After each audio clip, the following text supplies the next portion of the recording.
Ay, Bisaya, kantahan ko ninyo, mas tikog lang. Pangay ko ninyo. Halabira.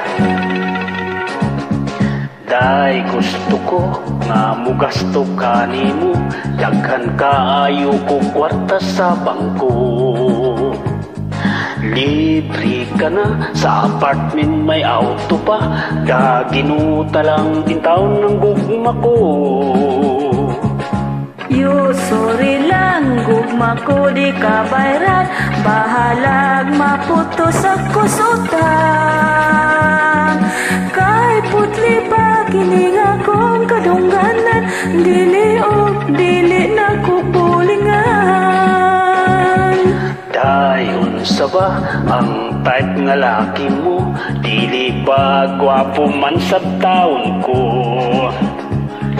Bisan ako napuno na sa kunot, ug daghan nag-uban akong buhok. Iyo solo ha, kay dili jud ko madala ni anang imong mga bulada. Atong edad labihan nga nagyua, ako bata o tigulang ka na. Day please lagi, ayaw ako bali-bari, himo alang gud akong sugar daddy. Di paya lang, kining gugma sa tigulang, di bali kung imo kong hukhukan. Iyo, dili ko, bisan tuod pobre ko, mausik lang ang paninguha mo. Sayran taka kay ako Pilipina, dili mahang sa imong kwarta. Si awang kata.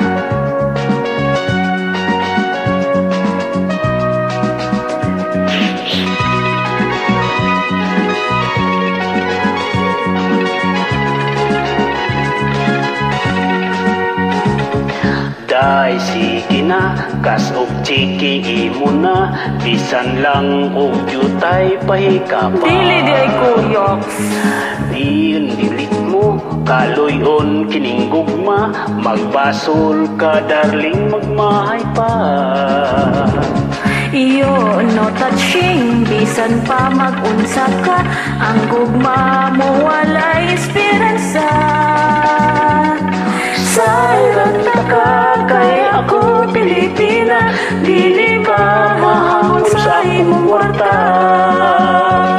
Sayran taka kay ikaw Pilipina, dili ba mahamon hango sa imong kwarta. Gracias. Bye-bye, Bisayang Pilipina.